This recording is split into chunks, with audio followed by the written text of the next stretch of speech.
আরে দাঁড়াও, এটা কি হলো? আজকে আমি ব্রাইড সাজাতে গিয়ে দেখলাম যে ব্রাইডের বর ব্রাইডের পাশেই দাঁড়িয়ে আছে। বেসিক্যালি এটা কিন্তু রিসেপশন না, ওটা কিন্তু বিয়ের দিন।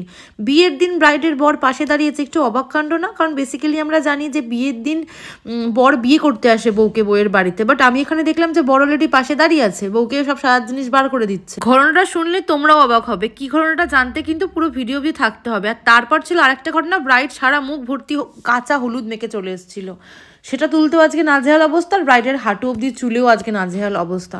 তো পুরো গল্পগুলো শেয়ার করবো যে আজকে কিভাবে কি মধ্যে দিয়ে আমি সমস্ত কিছু কমপ্লিট করলাম।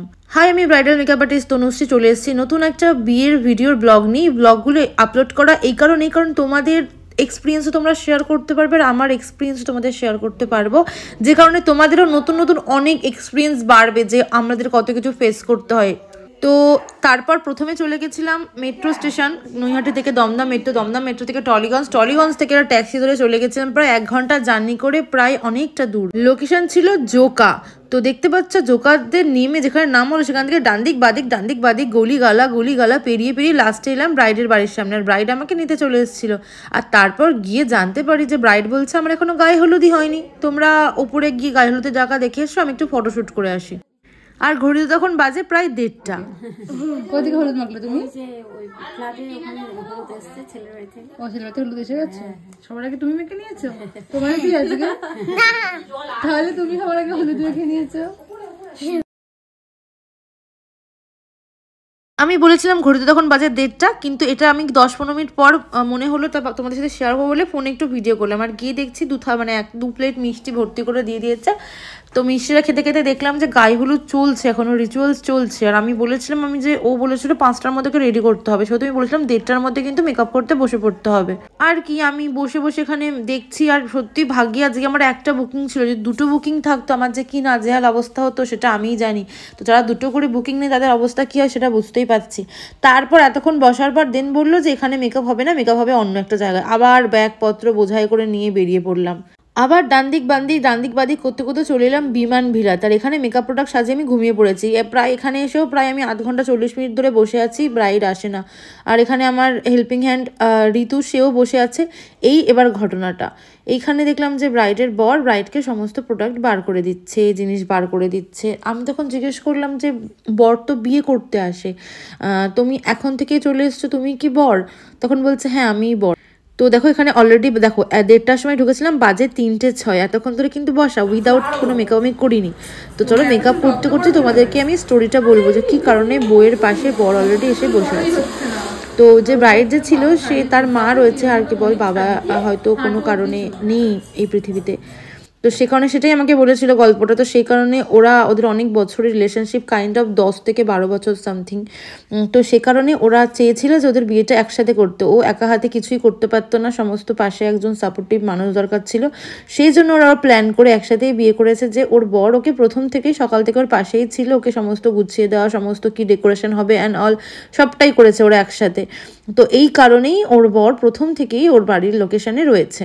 আমরা যেটা ভাবি বা যেটা নিয়ম হয় সেটা সবসময় হয়তো হয় না পরিস্থিতির চাপে, কিন্তু সব থেকে যেটা ইম্পর্টেন্ট নিয়ম বা কতটা রিচুয়ালস বা 8-10টা লোক কীভাবে বিয়ে করে জানি না, সব থেকে ইম্পর্টেন্ট যেটা যে একসাথে থাকা, একসাথে সব কিছু করা। মেন কথা হচ্ছে একসাথে থাকা, ভালো থাকা। এইটা যখন ওরা করেছে তখন কে কীভাবে করে, তারা কিভাবে করলো, আমরা কিভাবে করছি, এটা কিন্তু ইম্পর্টেন্ট নয়। তো এটা আমার খুব ভালো লেগেছে যে ওরা একসাথে মিলেমিশে ওদের মানে সেই স্বপ্নের দিনটা পূরণ করছে। তো এই করতে এখানে কিন্তু মেকআপটা চলে এলো। আর সবসময় আমি চেষ্টা করি যে ব্রাইড করতে আসার আগে আই মেকআপটা মানে ফেস কমপ্লিট করার আগে আই মেকআপটা করে নিতে। তো এখানে দেখতে পাচ্ছ একটা এইচডি বুকিং ছিল, সেক্ষেত্রে সেইভাবেই কিন্তু আমি স্কিন প্রিপারেশন নিয়ে সমস্ত কিছু করে কিন্তু মেকআপটা করেছি। ফেস মেকআপটা তো যেভাবে হোক হয়ে গেল। মেন চিন্তা ছিল আজকের হেয়ারটা নিয়ে, বিকজ আজকে ব্রাইডের পুরো হাঁটু অবধি হেয়ার। আর ব্রাইড তো আমাকে বলছিল ওর নাকি দিদির নাকি পায়ের গোড়ালির ওপর অবধি হেয়ার। আমি বলছি ওদের বাড়িতে সবারই নাকি এরকমই হেয়ারের গ্রোথ, আর আমি ভাবি আমার চুল কেন অতটা বাড়ছে না। মানে আমার হেয়ারও মানে আমার হাঁটু অবধি অ্যাটলিস্ট মিনিমাম 5 অবধি হেয়ার হোক, মানে ওটাতে হলেও আমার খুব খুব খুব হ্যাপি, ওই কোমর অবধি এসেই আটকে যায়।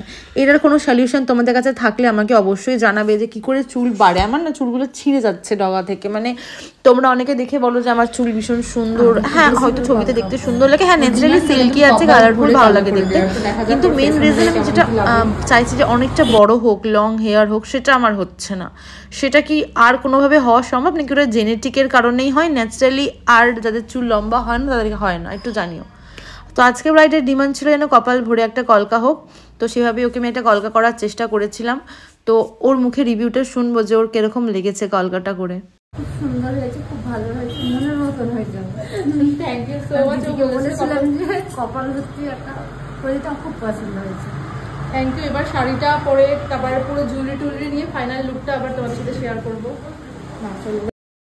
এখানেও রয়েছে একটা টুইস্ট, এই যে বেনারসিটাও পড়েছে ওটা কিন্তু রেড কালার একদমই নয়, জানি না তোমরা ছবিতে কি দেখতে পাচ্ছ, এটা কিন্তু পিঙ্ক কালারের। ও বলছে সবাই লাল কালারে বেনারসি পরে বিয়ে করে, আমি রানী কালার পরবো, তো ওইভাবেই ওকে করেছিলাম। দেখো এবার হেয়ারটা কতটা লং হেয়ার, জানি না তোমরা বুঝতে পারছো কিনা, এটা কিন্তু প্রায় হাঁটু অবধি লম্বা একটা চুল, মানে সিরিয়াসলি এরকম চুল দেখে আমি নিজেকে মানে কন্ট্রোল করতে পারি না, কাশ আমার এরকম একটা হেয়ার হতো।